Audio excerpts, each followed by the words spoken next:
Greetings, everyone. This is Rock and Roll Spot Connection with Weekly Comic McGrenna. And as mentioned previously, we are doing it a little bit differently this week because I didn't pick up my comics last week. And we're a few days late picking up this week's comics. Hopefully this is something that won't happen again. Trying to cover 2 weeks worth of comics in a single day is not something I think I ever want to try to do again. But yeah, anyway, we covered this week's X-Men books and Star Wars books. Now it's on, well, the past 2 weeks X-Men and Star Wars books. Though, well, you know, that there are other matters when it comes to when they were released. So yes, but anyways, now on to this week's Avengers title. Now on to this and last week's Avengers titles. Kicking things off with Avengers number 49. Where we left off,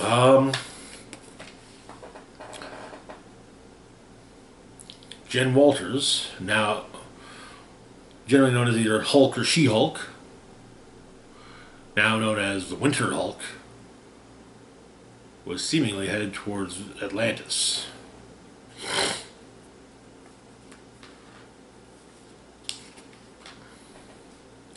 It had already left a trail of destruction in her wake. So the issue begins. Apparently the Atlanteans are not happy with Namor's rule. And, yeah, it seems like practically everybody wants to overthrow Namor and thinks they could do better.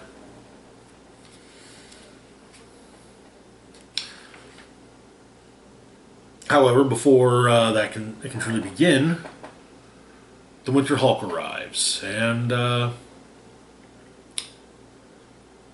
and Namor duke it out. Elsewhere, the Red Widow has apparently an old Russian gamma bomb, which she intends to plant in Atlantis. Most of the issue is kind of told as a intelligence briefing.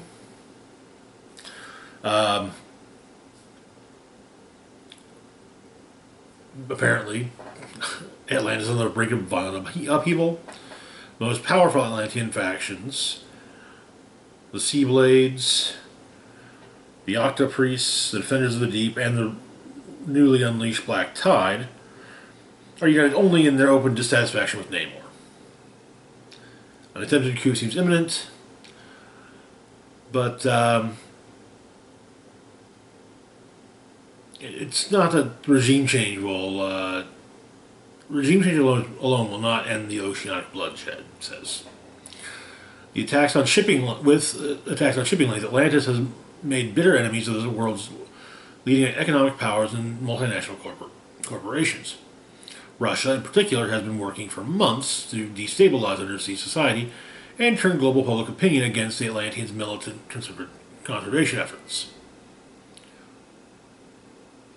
There's a sub-report on Vostok of the Winter Guard, Soviet-era synthezoid believed to be Russia's one-man cyber-espionage division. Chatter indicates the Russians may be looking to take advantage of the subaquatic civil discord by launching a covert assault on Atlantis. For example, a warhead was recently removed from a nuclear weapons facility in Okolnaya Bay. It's believed to be a enhanced radiation weapon of Igor Drenkov's design, a Russian gamma bomb with a yield of 68 megatons.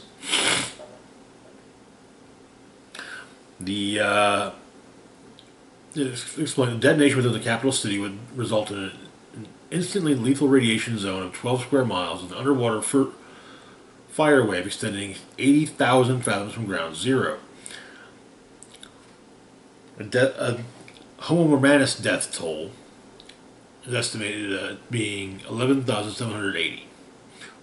98% of the known Atlantean population.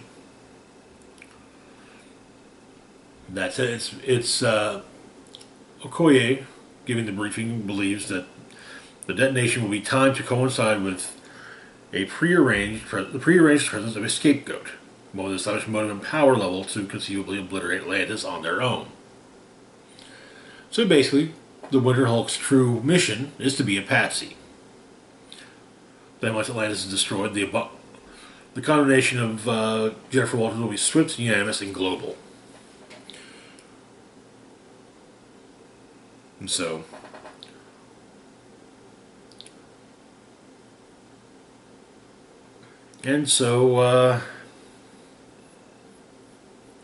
but it's further divided. The success of the whole thing hinges on three key variables: the volatility of Atlantean political situation, which has been too greatly inflamed to be easily quelled; the effectiveness of the Red Widow as an assassin and espionage agent, highly skilled in the art of mass murder, of which there is little question; and the current mental and physical instability of Jennifer Walters, which has been extremely well established of late.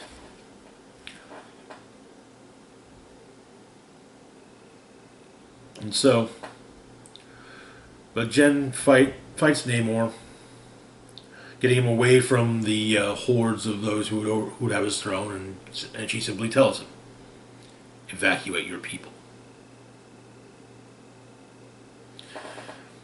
As she swims off, the Atlanteans figure, oh, she lost her nerve. But there's a sound. Sound you don't usually hear in the ocean. Thunder. A weather anomaly. An underwater thunderstorm. Filed as an act of God.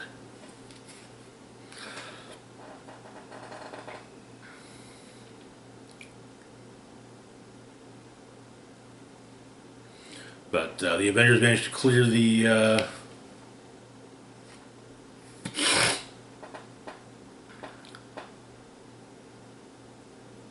clear as many of the Atlanteans as possible, and Winter Hulk goes up against the Red Widow. This is actually kind of we get a previous conversation between Black Panther and She-Hulk.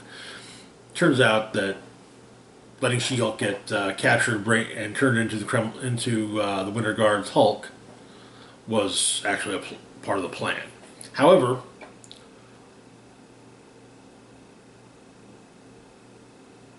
there's a contingency plan. There's a backup plan, a failsafe. The Red Widow injects herself with Hulk blood, which reacts nicely with the super soldier serum already in her system.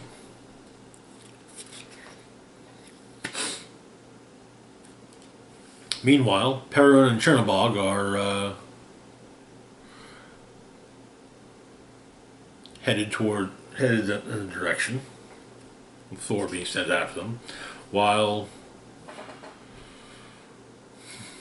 the Winter Hulk deals with the Widow Hulk. However, Red Widow, before injecting herself with the Hulk blood, initiated a countdown on the Gamma Bomb. And while it does seem that Jen has defeated her, well, the bomb has not been stopped. And that is where the issue ends. Yeah, next issue, Avengers 750 is going to be quite the interesting conclusion, and it's quite the interesting issue from the sounds of it. Anyway, good place to leave off there. I gotta admit, I did not expect it to turn. I did not expect it to be revealed that this was all according to plan. However, it is definitely kind of one of those eye-rolling moments of course it was part of the plan. Sometimes things just happen. Not everything is part of some grand plan. But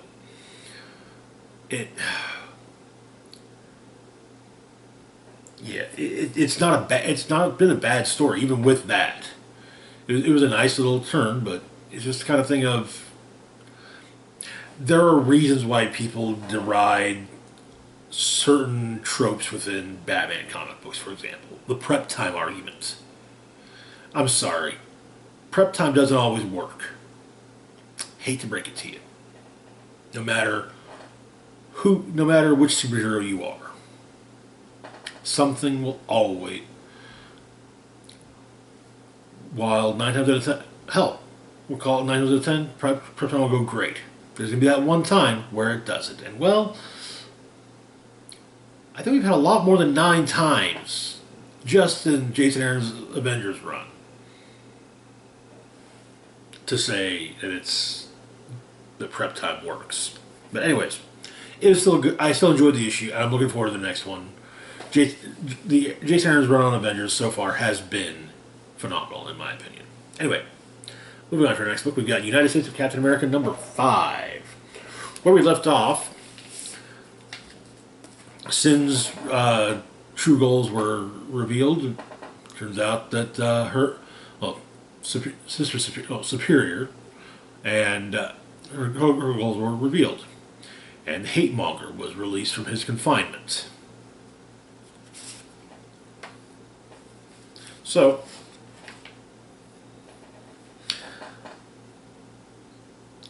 U.S. Agent Steve and Sam have Superior held prisoner. And now working with him as he's no longer brainwashed, they've got Speed Demon too. There's a pundit who's talking about, who's trying to rile up public opinion against Captain America and the various members of the Captain's Network. Cap's certain that it's Hate Monger. Meanwhile, Bucky, and Ariel are helping Captain Jeremy Merrick, who was responsible for creating the tech which held Hate Monger, and basically making sure that he is not as well. He's already a target. Trying to make sure he's not that easily found a target. But U.S. Agent explained that he got the information out of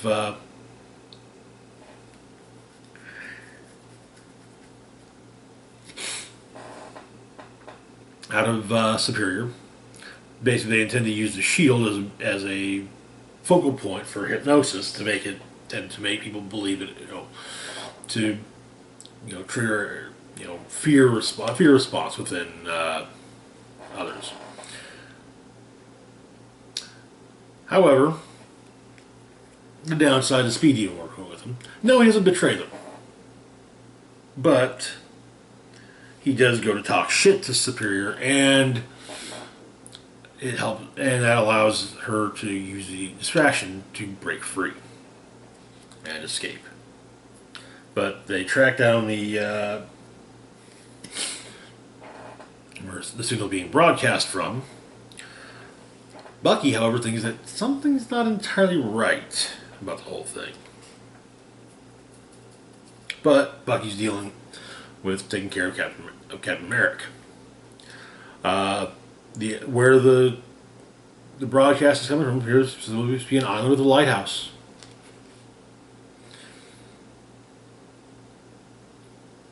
Steve, Sam, and U.S. Agent arrive, and the lighthouse explodes.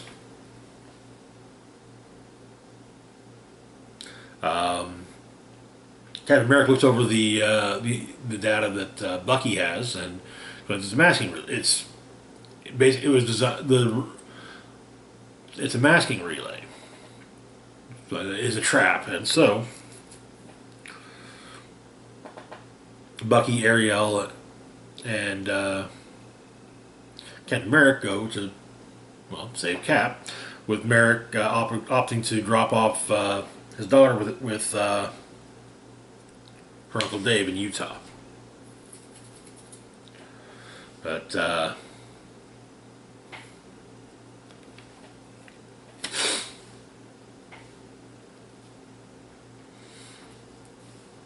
on the way, Bucky, having suited back up his Cap, and Ariel skydive into where Superior and Hate Monger are operating out of, and they they free Sam and U.S. Agent, and it turns out they've also gotten the word out to all of the other members of the Captain's Network, who are all there. And so, the Captains defeat Superior, Hate Monger, and their other ally Kriegler. And but the broadcast is still going. However, it's not being currently utilized in the way that it was supposed to be. So,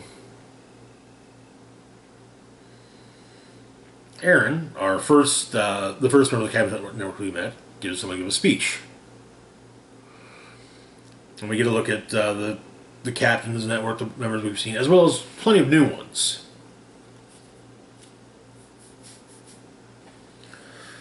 But this speech is basically,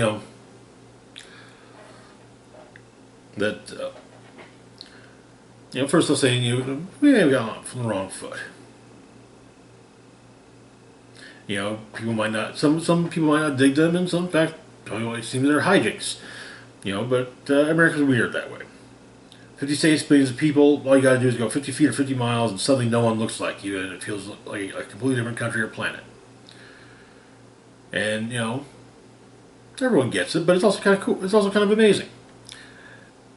And Aaron goes on to say that the truth is, they've got all of the Captain's Network have all of America's back, as do the captains themselves, the actual, Steve, Sam, Bucky, and even John Walker. So the issue ends weeks later with Cap at the Smithsonian exhibit, which now has displayed all the shields of all the captains, even the members of the Captain's Network, and meets a little kid in a Captain America outfit.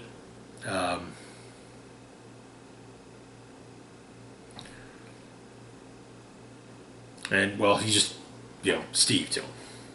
And we get a write-up on, for the Captain's Network of Captain Jeremy Merrick, who I would say at best is likely to simply be a reserve member of the network, because he's not running around in a Captain America outfit, but he is still a captain, and he is definitely an ally. And that is where the issue and the series ends. Not bad. I think the series I liked more than anything really was Dale Eaglesham's artwork. It's been a while since he's been on a book I was reading, so it was nice seeing that.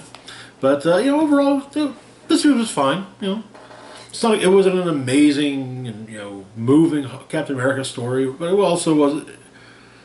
It wasn't Cap Wolf, which, okay, yeah, that was a low blow. Cap Wolf does have its fun points, but yeah, it's fine. Anyway, moving on to our next book, we've got Iron Man number 13. Where we left off, Iron Man as well as Korvac were on Ta 2. And Korvac had killed Iron Man's new ally, Avro X. And he also heavily injured Tony as his backup was arriving. So, Korvac and his followers portal out. And a plan is come up with, as well as a name for their little group, Space Friends.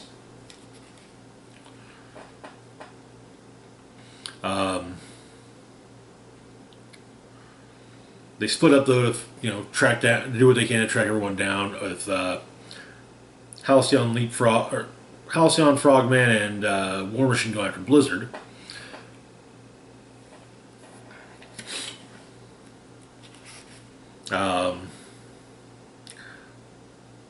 Leapfrog continues on and manages to get the drop on Korvac, kicking him in the face.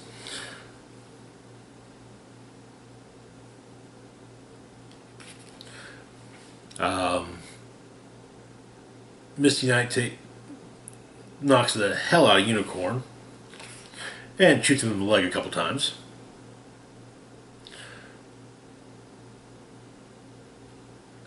Hellcat deals with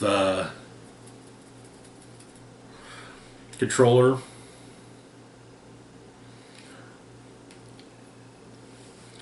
Scarlet Spider tries to deal with his end of things and notes that there's a control disc on. Well, notes along with Hellcat, there's a control disc on the Golden Age Human Torch's neck.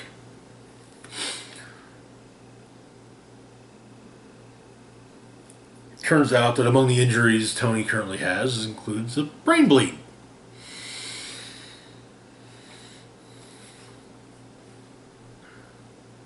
But they do what they can to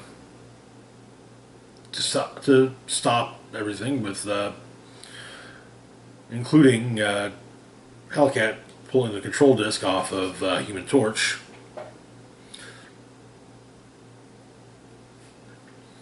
But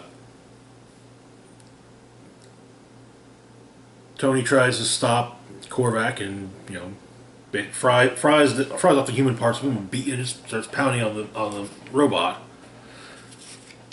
But even with all the damage he manages to do, it's just not enough, and well, Korvac reactivates and goes to attain godhood, with Iron Man trying to basically, the only way to stop is to do the same thing. And that is where the issue ends. No, well, again, not bad. I think I previously made this criticism of the current Iron Man series, that this first arc just feels like it's been dragged out. Like it's kind of arc that honestly could have been wrapped up probably in 8 issues tops. There's no need for it to be continuing on after the 13th. So, yeah. Anyway, moving on to our next book, we've got Phoenix Song Echo, #1. So, in the recent Phoenix story, Echo, the deaf martial artist with photographic reflexes, is the new host of the Phoenix Force. So the issue begins with her building in Hell's Kitchen having set on fire, or it's burning around them. She offers to help a little girl, but, well,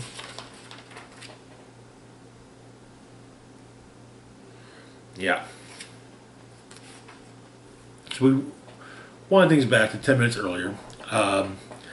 Echo stops a robbery in the kitchen at a jewelry store. One of the things she does includes incinerating one of the would-be robbers. And the flames of the Phoenix Force catch the rest of the building on blaze, and she tries to save someone, but that little girl from hers says, "You caused this," and it makes Echo ask herself, "Is this who is, okay, well, that's not who I want to be, but who do I want to be? Who am I now?" Her and the new Daredevil, Elektra, have a discussion about that. Elektra does not think highly of Echo. I think a little bit of that is Echo's past association with Matt Murdock.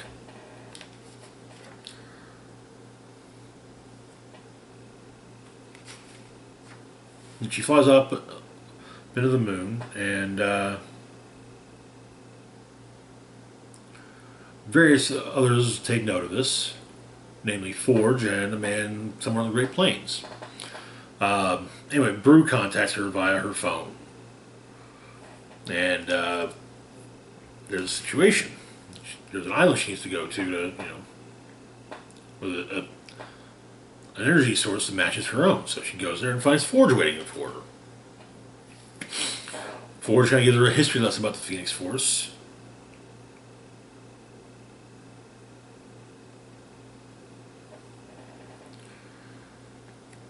The Phoenix Five, Dark Phoenix, so on and so forth. The basic idea is, however, is that the gun he's built is designed to subdue the Phoenix Force, and he's made a cage to keep her in, and he submerges out on Easter Island. Apparently, though, the Phoenix is adaptable and she gets loose.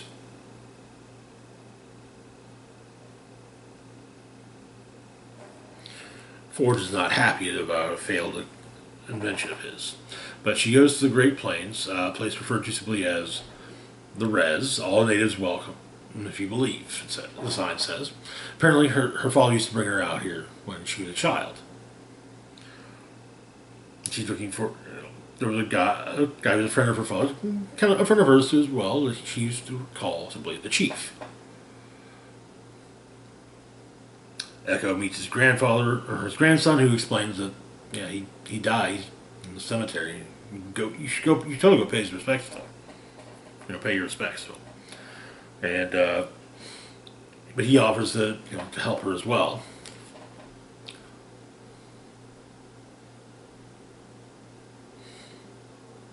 Gives her a note with directions to where he lives, and so he's got. But she arrives, and it turns out that homie's got some pretty hardcore security setup, which he was going to turn off before she got there. Except that she arrived half an hour early, and he's just out of the shower. Turns out that the Chief's grandson,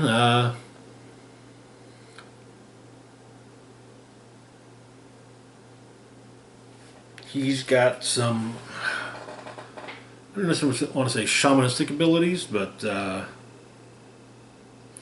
it's, the way he puts it is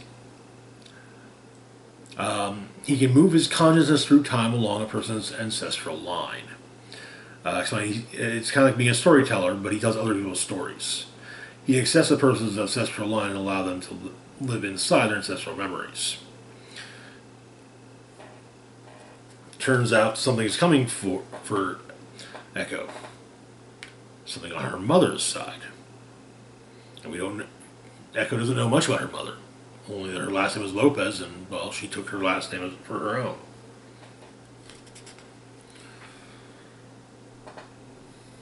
And he goes on to explain that, this shadow, whatever it is, it's, falling on her ancestors and it's spreading and it's coming for her. And that she said, well, okay, fine. They'll face the Phoenix if it comes. And he's just like, no, you don't get it. It's the whole line. And if this shadow succeeds, they won't have to take on the Phoenix Force because Maya will never have been born. And that is where the issue ends. So a good start, and I do feel like the whole scene with Forge was kind of a middle finger from Marvel to X-Men fans. Some of us who have been a little vocal our dislike of the fact that Marvel has decreed, yes, the Phoenix is now intricately related to the Avengers. We'll never speak of it being intricately related to the X-Men ever again. So, even though, to be fair, the first Phoenix host that was a part of the 1 million BC Avengers was pretty much the way she was described was as a mutant. So, yeah, it does feel a little shitty. It's still an interesting concept. I like the character Echo. my first introduction to her was back in the early days of New Avengers. So, I I don't mind. I don't mind the idea of her being. To be fair, I like her as being, a deaf martial artist with photographic reflexes. I think it's actually kind of neat, but I guess making her being that with the Phoenix Force as well. We'll see how that plays out, and hopefully there's a plan in mind at least somehow. Anyway, moving on to our next book, Thor number 18. Where we left off, Thor, due to Mjolnir misbehaving, Thor left Mjolnir in someplace he thought it would be safe, Avengers Mountain. Only his meeting with his parents, or with his family, was cut short by Captain America letting him know that someone had stolen Mjolnir. And so the issue begins with Thor trying to ask Loki to help him find Mjolnir.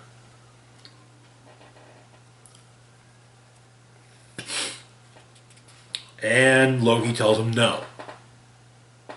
Because they're both kings. They both need to be paying attention to the realms they rule. And it's not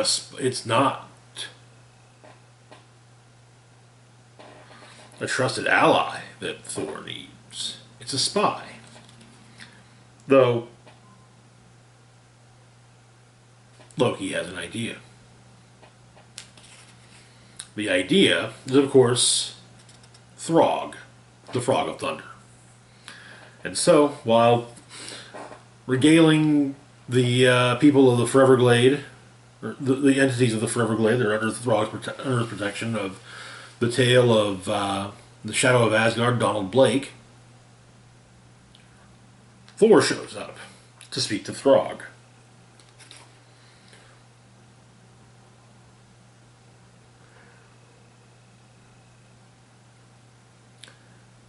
He knows Mjolnir has been stolen. And Throg knows that Thor needs Throg to find it. The reason he sees you need a team.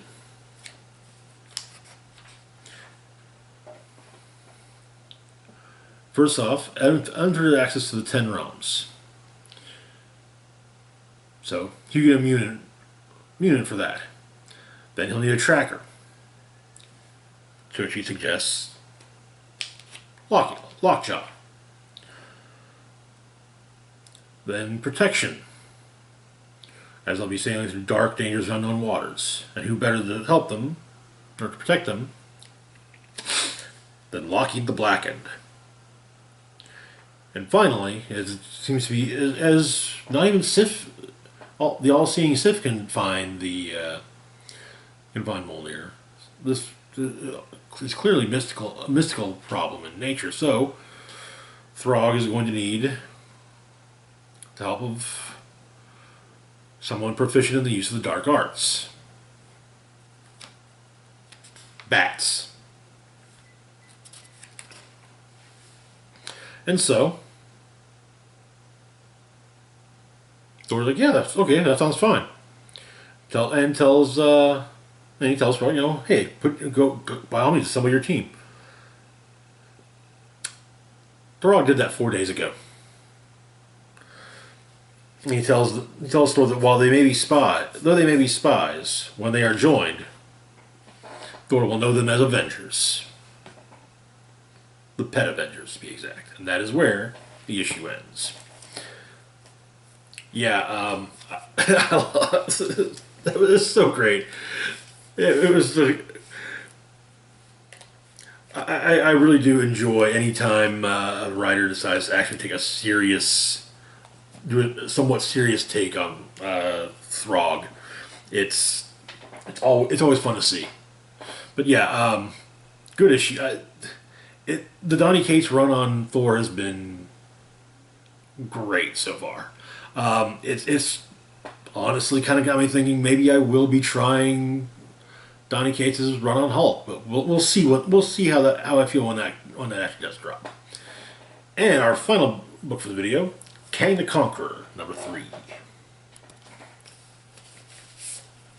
Where we left off, young Kang proposed an alliance to the nemesis of the Rama-Tut, and Sabanur, the mutant who will later be known as Apocalypse. But, so,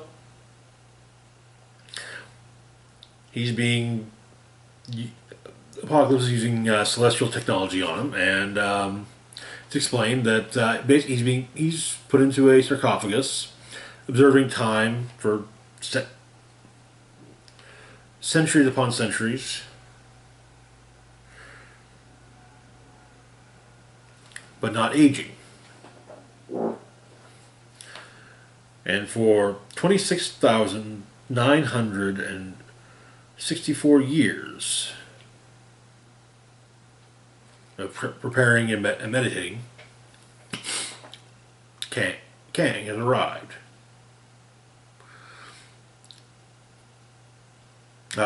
Jameson News of the World reports the Fantastic Four and the X-Men fighting over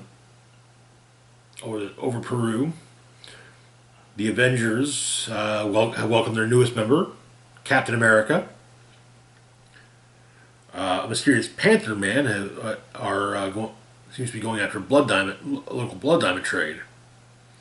And an enormous flying saucer has just been detected outside of Woodbridge, Virginia. That flying saucer belongs to none other than Kang. So, the younger Kang goes to face his older self.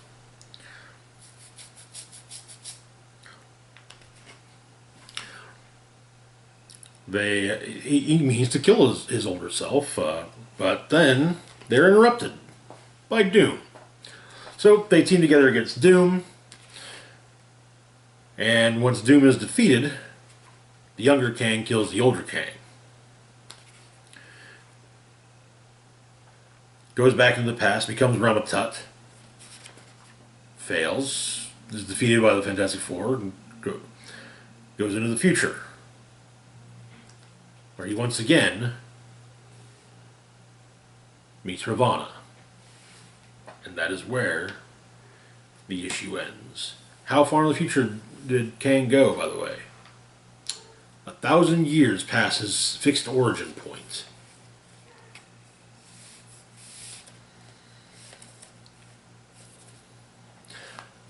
Kang the Conqueror has actually been a really solid miniseries so far. It's an interesting take on the character, exploring. So far it's really only focused on Kang and Rama-Tut, and a tiny bit on the Scarlet Centurion, and nothing on Immortus. But hopefully the final couple issues will include Immortus. But anyway, that's going to do it for now. As always, feel free to like, share, and subscribe. Links to my Facebook, Twitter, Patreon, and PayPal can be found in the description box down below. This is Rock and Roll Spock signing off, saying live long and rock hard.